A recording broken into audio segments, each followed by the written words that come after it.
This episode of Up and Vanish contains explicit content that is not suitable for children. Listener discretion is advised.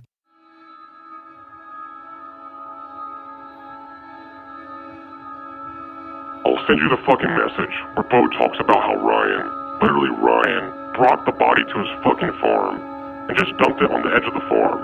And apparently he didn't tell Bo about it for 4 days. And then Bo went in and just did fucking damage control. I'll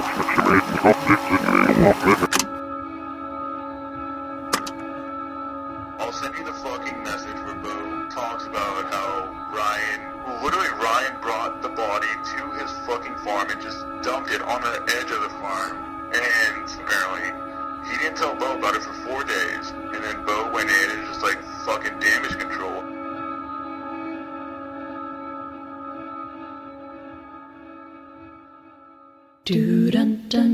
More than 40 GBI agents swarmed a pecan orchard in Ben Hill County this afternoon. Not one, but two former students from that school under arrest. With the intent to and did cause serious bodily harm to the person of Tara Grinstead. Charging Ryan Alexander Duke with the murder of Tara Grinstead. From Tenderfoot TV in Atlanta, this is Up and Vanished, the investigation of Tara Grinstead.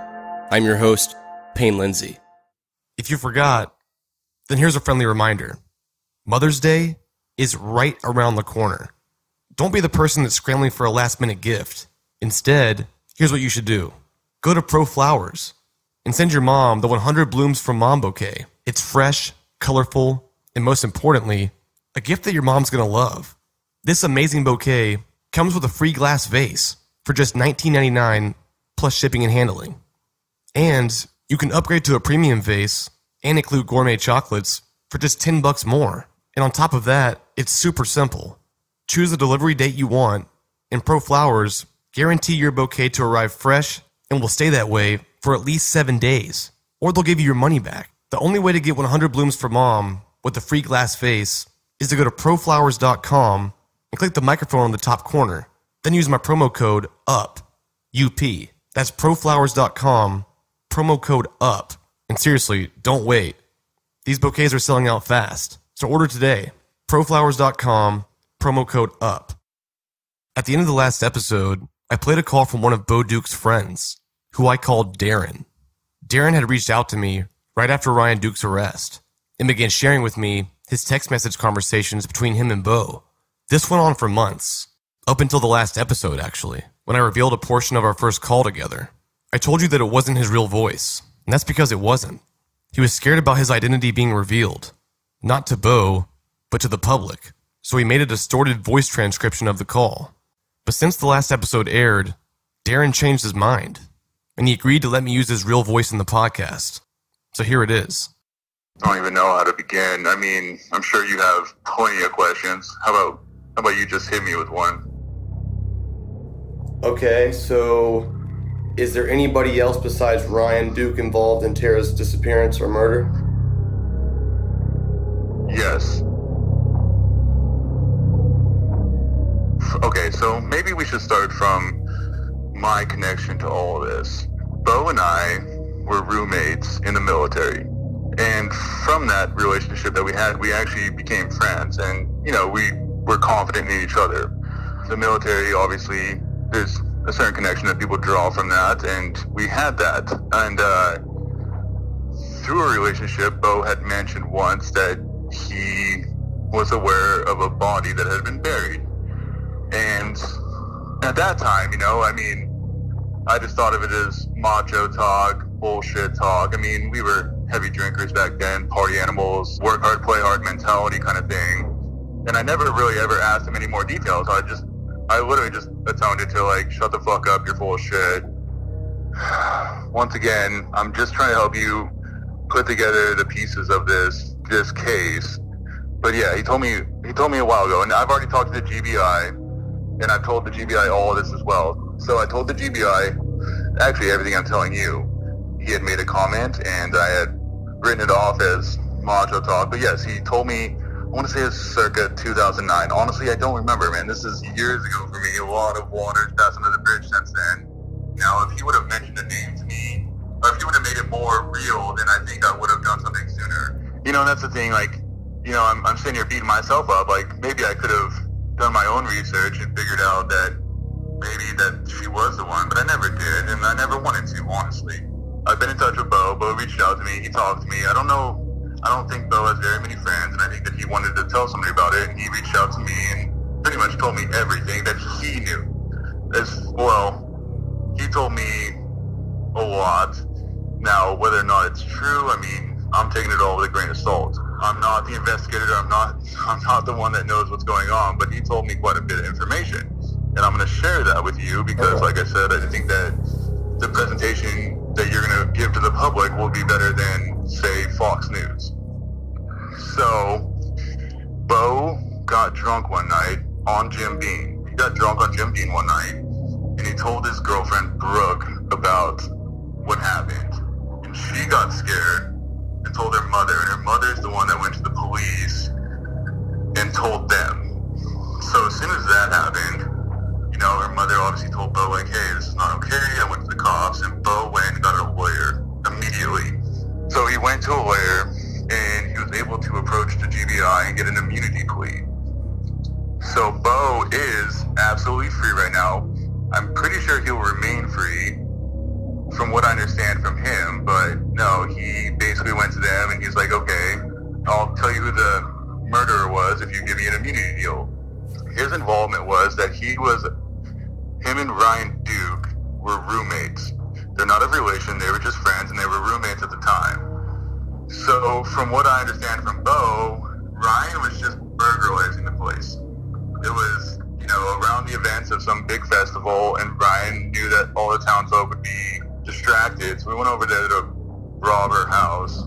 And once again, this is just from Bo. If there's any kind of romantic relationship, Bo never told me about it, and Bo actually even asked him for details once. He never, ever told Bo, as far as I know. Now, they were living on a house on the outside of Bo's family pecan farm. So Bo told me that after it happened, Ryan was able to get the body on the pecan farm. Ryan brought the body to the pecan farm and left it there. Now, Bo told me that Ryan didn't even tell him about it until 4 days after the incident or the murder or the fact of. So after 4 days passed, Ryan eventually told Bo, and then from there, Bo helped him dispose of the body. And how was that? Burning. All of my information that I've gotten from Bo has been through text messages. So a lot of my ideas have been through inference. You know what I mean? Like, he sent me text messages, I read them, and I'm just putting the pieces together myself. When Bo originally went to the GBI, after everything I already told you, the GBI were skeptical. They were like, okay, we need some evidence. Obviously, all police need evidence. You can't just come to somebody and be like, hey, I know who did it. So from there, they had to collaborate Bo's story in another way. And the way that got collaborated was actually through a couple of friends that he had talked about this with prior, including me. So basically, to collaborate Bo's story, the GBI had to talk to me and a few other individuals who Bo said that he had told in the past. So Bo's like, hey, I'm not lying. There are other people I told about this at one time or point. And GBI was like, okay, give us their names. We're going to talk to them. So the GBI contacted these people, and they're like, hey, did Bo ever say anything to you about a disappearance of a body or anything like that? Everybody basically said yes. And from there, the GBI was able to get a warrant. And then the arrest was made. And that's literally the extent of my involvement. I've been keeping up with discussion boards. Brooke's on there too. She's not shy about this shit. And I think it's because, once again, at this point in time, Bo has an immunity deal. So I think they think that they're untouchable, which is kind of not an okay thing to feel like, in my opinion. I mean, honestly, at this point, I don't even want to talk to Bo anymore. I don't want anything to do with this. It was just weird. It was an honestly weird experience. I'm pretty indifferent about my feelings and all this. Like, I don't know if I should have spoke up earlier when he first mentioned it to me. But the truth is, like, how the fuck should I have known? You know what, dude, at this point in my life, I'm saying fuck Bo. Like, yeah, we were friends. He told me this, and I dismissed it as fucking pure gossip. But at this point, dude, like, I'm a fucking normal guy. Like, this is fucking wrong. Like, the fact that Bo has immunity and he's my friend, like, I think that's wrong. I think Bo deserves to go to fucking jail just as much as anybody else does. Whatever he told me is probably right on par with whatever he told the GBI with his immunity deal. You know what I mean? So whether or not I'll figure out the truth, I mean, I doubt it, man. I mean, Bo's not a fucking dumb fucking individual. He's actually a highly intelligent guy. So I have a feeling that he will not deviate from his original story. I feel like I'm fucking working with you now. I guess I am. It is a small town. These fucking people they know each other. Everyone knows each other. I went to Osceola once to Bo's farm. We visited there once. And the fucking sheriff rolled up to the fucking house and was like, hey, how's it going, everybody? Hey, Bo, how's it going? Like, they fucking know each other, man. Like, it is absolutely one of those things where it's like, yeah, we all want to get the truth, but like, how many people are actually fucking complicit? Who the fuck knows? It's so funny. It's just like, all this shit, like, I think Bo got spooked by your podcast. I really do. Like, the fact that he's sitting there fucking trolling people too, it's like, does he have any fucking remorse for any of this shit? Like, I don't think he does, dude. I think the GBI just is happy with the case being settled, which is absolutely fucking unfortunate.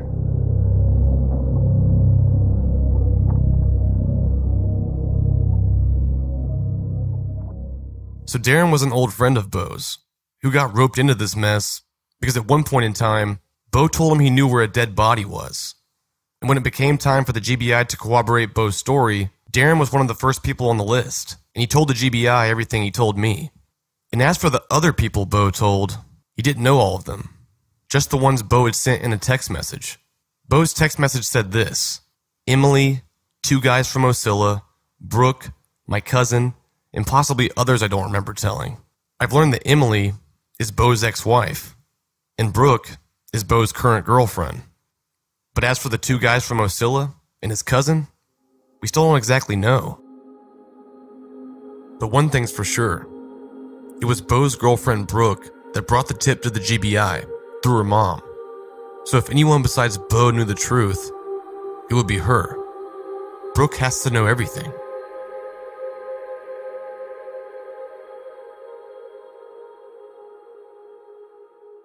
If you haven't heard the news yet, last week, there was some pretty major movement in this case. On Thursday, May 4th, was Ryan Duke's arraignment at the Irwin County Courthouse in Osceola. 33-year-old Ryan Duke's arraignment is scheduled at the Irwin County Courthouse at 9:30 tomorrow morning in Judge Melody Cross's courtroom. An arraignment is the formal reading of charges against the defendant, and the defendant is expected to enter a plea before the court. The day had finally come for Ryan Duke to hear his official charges listed in the court of law.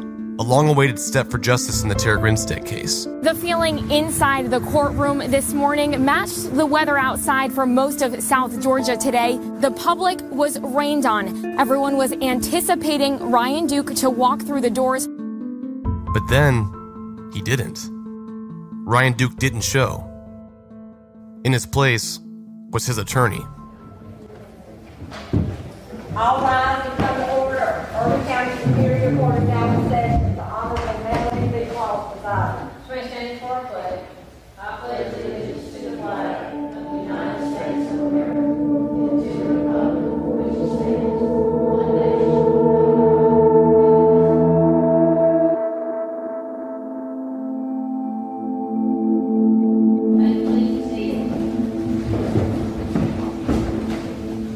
Good morning, everybody. Go ahead and get started to our calendar. The first thing on our calendar this morning is the arraignment calendar. Position 1, State of Georgia versus Carlos Guadalmiano, October 2017.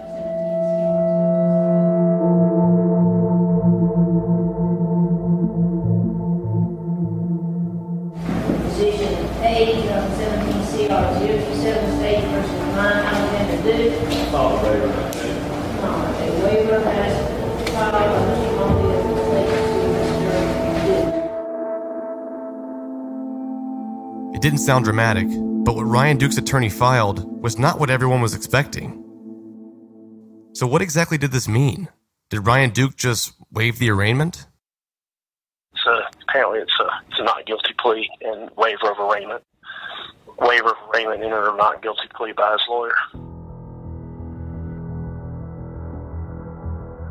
Ryan Duke essentially pleaded not guilty to the murder of Tara Grinstead. Who saw that coming? Ryan Duke, who was arrested in Irwin County for the murder of Tara Grinstead, waived his arraignment hearing today in Irwin County Superior Court. That waiver is an automatic plea of not guilty. Duke was not there, but his attorney, John Mobley, waived the arraignment on behalf of Duke. That means that Duke acknowledges that he's aware of the charges against him, and he is entering an initial plea of not guilty. Law experts say it's highly likely he won't be tried in Irwin County. It will take a lot of time and money, but the court will have to find another location to try him. That location has to have a similar demographic as Irwin County.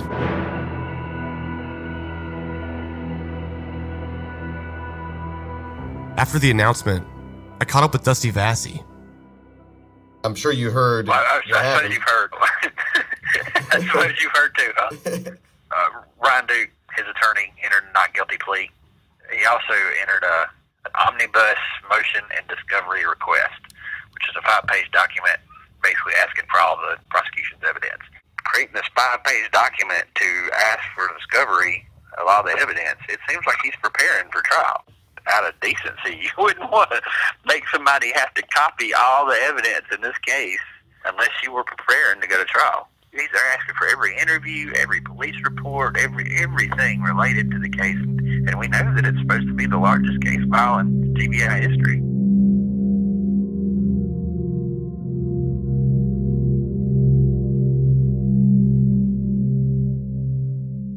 With Latote, you can rinse your look and get new clothes every single day. You can get up to $700 worth of clothing for only $39 a month. Yes, $39 a month. My wife has always complained about shopping for clothes, but she loves new clothes. For the past month, she's been using Latote to upgrade her wardrobe. In my most recent box, I got a shirt that was great because I opened it at night, not knowing what I was going to wear to work the next day, and I just put that on and wore it to a conference. It was really cute. I got a pair of earrings, and there's a House of Harlow bar bracelet that I love. It's definitely one of my favorite things. Take my wife's word for it and go to latote.com. Just fill out your style profile and sign up to get a custom tote delivered right to your door. Then you can wear what you want and return everything in the mail when you're done. Then a few days later, you get a new box. And right now they have a special offer for Up and Vanished listeners. Use the promo code VANISHED and get 50% off your first month. So give it a try. Latote.com, promo code VANISHED. I caught up with Philip Holloway to help break down everything that's currently happening. Ryan Duke waived his arraignment. That simply means that he told the judge through his lawyer, I don't need to have the charges read out loud. We've got a copy of the indictment. He's represented by competent counsel. There's no need to have a formal arraignment process. The attorney also filed various pretrial motions, including a motion for discovery, which means that they're asking the prosecutor to send them a copy of everything they've got in their case file. Now, this is an extremely large case file from an investigative perspective. It's likely that it could take quite some time, maybe even weeks or months, just simply to get the material to the defense counsel.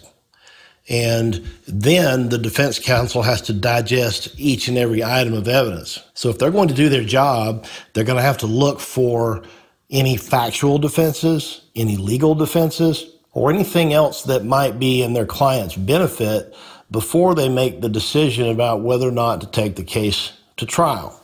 That's how it typically works. Of course, there can be an exception in any case, and this case, as we have already seen, has proceeded like none other in many ways. So while what I've just described is the traditional way, it doesn't mean it's necessarily going to happen that way, but this is a procedural thing. The plea of not guilty can be changed at any time, but in order to do his due diligence, his lawyer is ethically obligated to go through all this material. Before you cut a deal to plead someone, even if it's to a reduced sentence or a reduced charge, you've got to do your due diligence. You've got to make sure that you look for legal and factual defenses, things that can help your client in the event that you may have overlooked something. So you don't want to overlook anything. You want to be thorough and careful and get it done right.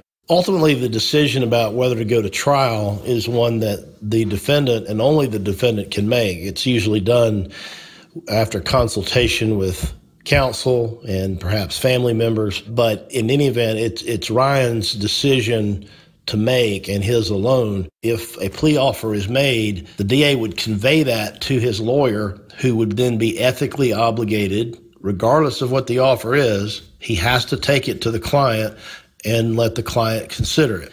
The judge ultimately would have to decide whether or not a fair trial could be had in Irwin County. I don't think really there's any disagreement that there's just no way that you could pick a jury in Irwin County that has not developed some opinions about this case and probably holds on to those opinions very strongly and could not listen to the evidence and base their decision just on what they hear in the courtroom. The chances are very high. It's just 99.9% or higher that it would have to be moved. There's just no way. And then the judge would have to pick a jurisdiction in the state of Georgia that has similar demographics to Irwin County. And if you've ever been to Irwin County like you and I have, you know that the demographics there are fairly unique. So it's going to be a challenge for the judge to find a place in the state of Georgia to have a trial. But that in and of itself is a tall order. It takes a while to logistically set everything up for a change of venue. You've got to move not only the defendant who's in custody, so that means that law enforcement's involved. You got to move court staff to someplace else in the state. You've got to provide housing for the judge. You've got to provide housing for the defense team. You've got to provide housing for the witnesses. Basically, you just pick up the entire circus and move it on the road. The only thing different is that the jury would come from another county. Based on how specific the indictment documents were, stating that Ryan Duke used his hand, singular, it seemed likely that in some capacity he had confessed to the crime. But maybe that wasn't the case.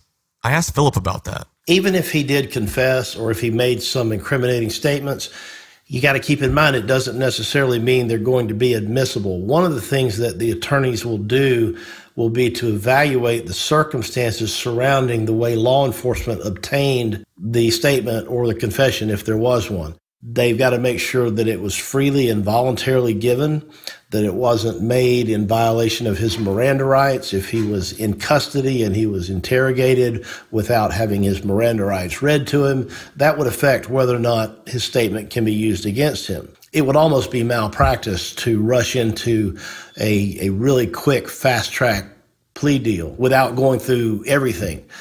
This has been said to be the largest case file, a criminal case file in the history of the state of Georgia or with the GBI. And I've seen some very, very large case files in my career. And those files sometimes take years to resolve. If they've got to look through every item of evidence, this could take a while. They need to look for any evidence that's exculpatory in nature. There's a lot of things in this case file, no doubt, that are completely irrelevant to these defendants. Because as we've seen, there's been lots of leads that were followed up on that didn't amount to anything. But if you were going to defend this case and you were going to say it really wasn't my guy, then the defense is going to have to explore all of that. So they're going to have to go through all of these leads that turned out to be dead ends to see if they were in fact dead ends, or did the GBI misinterpret something? Did they overlook something? Did they just simply not follow up on something that they should have when other leads or tips were coming in? While the parties are trading the evidence back and forth, and there is a reciprocal obligation, if the defense has any evidence that they want to use in their case in chief, there's an obligation that they give most of that stuff over to the prosecution as well. But the flow of information is almost entirely one directional in these cases. And from the defense perspective, it's probably a lot like drinking from a fire hose, because they've got a lot of stuff just coming at them really fast. While that's going on, they are going to explore the legality of any statements. They're going to look into any plea deals that may be in works for maybe a witness like a Bo Dukes. One of the things they filed was a motion to reveal the deal. So any specifics of any plea deals or promises of leniency or immunity deals, anything that's been offered to Bo Dukes will have to be given over in detail to Ryan Duke's attorney so that they can use it in the event of a trial. So it would work like this. When Bo takes the stand to testify and he's cross-examined, the jury gets to hear all of the details about the price that the state is paying him basically for his testimony, paying him in the sense that he's getting a huge benefit. And the idea would be to cast him in the light that, you're just saying this because this is what the prosecution wants you to say, and you're doing it so that you can avoid very serious consequences. You're doing this so you can avoid criminal conviction. Really, isn't it true that it's the other way around? You're just saying this because this is what the prosecutor in his plea deal has induced you to do. If he has some particular incentive to testify in a certain way, it goes directly to his motive to fabricate testimony or to change testimony or to say things that aren't necessarily 100% accurate. So if Ryan's case goes to trial, Bo is going to have to testify, and he's going to have to satisfy that condition of truthful testimony and cooperation. Because if he doesn't live up to his part of the deal, then the deal can be revoked.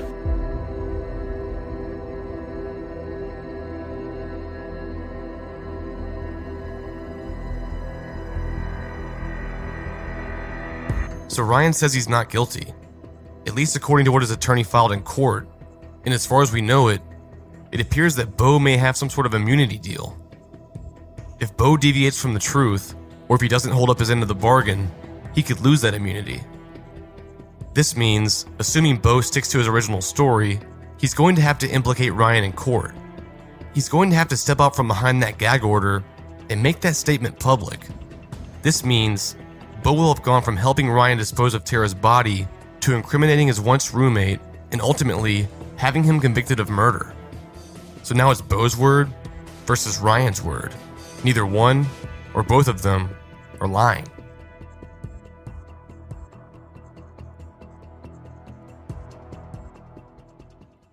As you guys can probably tell, things have gotten pretty hectic with Up and Vanish lately, and because of that, I've been on the lookout for time savers, like Stamps.com. With Stamps.com, I can mail any letter or package using only my computer and printer, and the mailman comes and picks it up. And unlike the post office, Stamps.com never closes, and you never have to rush after work for a 5 p.m. drop-off. I use Stamps.com because it's convenient and flexible, which is great for my unpredictable schedule. And right now, you can also enjoy Stamps.com with a special offer that includes a 4-week trial plus postage, and you get a digital scale, and all without any long-term commitments. They'll send you a digital scale and automatically calculate the exact postage, and they'll even help you pick the best class of mail. It's time to make your life easier. Just go to Stamps.com, click the microphone on the top homepage, and type in UP, UP. That's Stamps.com, promo code UP. As much information as there was flying around Ocilla, there was still very little we knew about what actually happened to Tara. The GBI claims Ryan Duke killed Tara with his hand late in the night of October 23, 2005, after unlawfully entering her home with the intent to commit a theft. And then, Bo Dukes comes into the picture and allegedly helps Ryan cover up the crime by disposing of Tara's body. But that's pretty much all we know. How did Ryan get to Tara's house? Was he on foot? Did he drive? Was he driving a black truck? And how did Ryan manage to get Tara's body from her house all the way out to the pecan orchard in Fitzgerald, completely undetected? Still, so many unanswered questions. But recently, some new information surfaced that supposedly came directly from the grand jury. If you remember, all the members of the grand jury in this case were presented with the state's evidence against Ryan Duke, but they were sworn to secrecy. But just last week, something pretty interesting happened. Dusty Vassy, who was originally on the grand jury but decided to opt out, received a letter in the mail, as did all the other members of the grand jury. The letter read this: Dear Mr. Vassy, circumstances following the April 12th meeting of the grand jury require inquiry into the means by which certain information presented to the grand jury was released publicly. We would like to meet with you prior to the next scheduled meeting of the grand jury. In that regard, I have scheduled time to meet at the Irwin County Courthouse at 9 o'clock a.m. on May 2nd, 2017, in order to accomplish this inquiry. Thank you for your consideration in this matter. Paul Bowden. So, was there a leak from the grand jury? It certainly sounded like it. Dusty went to the courthouse on May 2nd as instructed, and I called to ask him about it. Essentially, they were looking for a grand jury leak. They were looking for how information from the grand jury became public knowledge. Waited for a little bit. They started calling names and pulling people off. By the time I got out, there were only 2 left. They called me back to a room, and there were 2 posters on Up and Vanish that they were asking about, and I'm not going to say their names. Apparently, 2 different people from the Up and Vanish discussion board had leaked information from the grand jury, and the GBI wanted to know who. You know, they asked me for what my screen name was on there, and of course, everybody knows I'm a little reporter. And they asked me if I had contact with those 2 people, or if I was familiar with them. And one of them sounded familiar, and it turns out that's the one I tried to reach out to. The other one I didn't recognize the name, but I probably had read some of their posts. You know, I didn't really have any information for what he was looking for. So when he gets to the end, he says, "Do you have any more information that's pertinent to the investigation?" And I said, "Well, maybe." Right before Dusty met with the GBI, he released an article on his blog at rationaltoafault.com. In his article, Dusty claimed to have talked to someone who received information from the grand jury. And this was not the same person the GBI was looking for from the Up and Vanish discussion board. This was someone different. The GBI obviously asked him about this. They asked me for my source that I wrote about, which wasn't the one they were looking for. But I wouldn't give them the name, not even their screen name on Up and Vanish. They asked me like 3 times, so I told them, you know, I've decided as to be a journalist in this, not even just as a journalist. Somebody's asked me to protect their work, you know, to keep their name confidential. You know, it's a human decency thing to me. You know, they say we're investigating a crime and it's serious, but to me it's serious to keep your word to somebody too. So they asked me like 3 times, and I mean, they weren't cool with it, but they didn't push me too hard either or try to intimidate me or anything. Even though, you know, I felt intimidated by the situation, but they didn't overtly, you know, try to intimidate me or they didn't pressure me too hard. They just asked like 3 or 4 times maybe. You know, they told me not to report on things that came from the grand jury, and the GBI agent called the district attorney in. They talked, and then they called me back there again and told me I shouldn't report on things that may have come from the grand jury. And I said, I don't know that it came from the grand jury. And they said, well, you were told it came from the grand jury, as if that was, I don't know, the end of it or whatever. But I personally feel like I don't know what happened in the grand jury room because I wasn't part of the deliberations. So what was the whole point of even excusing me from the grand jury if I can't report on something that didn't come, as far as I know, from the grand jury room? Dusty stuck to his guns and didn't reveal his source to the GBI, or even me for that matter. The details about what information did exactly emerge from the grand jury leak are a little murky, but from my own source, I've gathered it was said that Ryan Duke was inside Tara's home and she was asleep. When she woke up, he hit her. And the next morning, he wrapped her body in a blanket and took her out to the orchard. If anything, this made things seem even more confusing. But apparently, the GBI felt that these statements had some merit.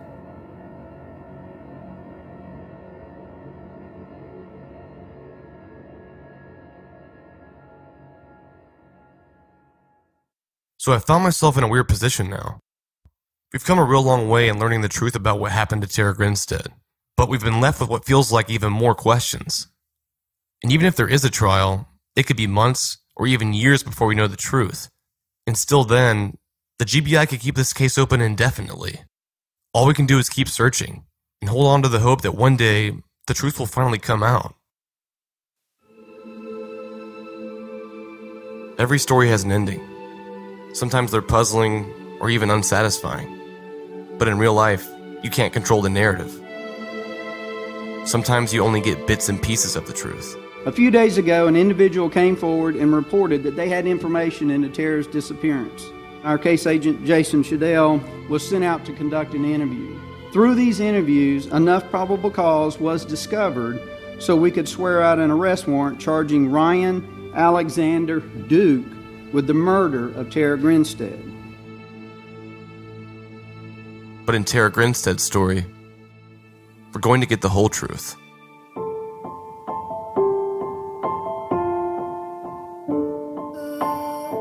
When are you going to get your story straight, Payne? You want the true story, or do you want what's going to sell ratings? You want the truth? Here's the truth. I found out on Duke's girlfriend. She decided to come on record and set the story straight. It had just all been coming to a head. He knew that I was over some of his behaviors. He knew that I was just over the relationship. And I told him, I was like, what is it? And I said, whatever it is, I said, you need to tell me. I said, you have to tell me what it is. But I made him tell me everything. He showed me where Tara lived and just kind of drove me around. He then took me out to the orchard.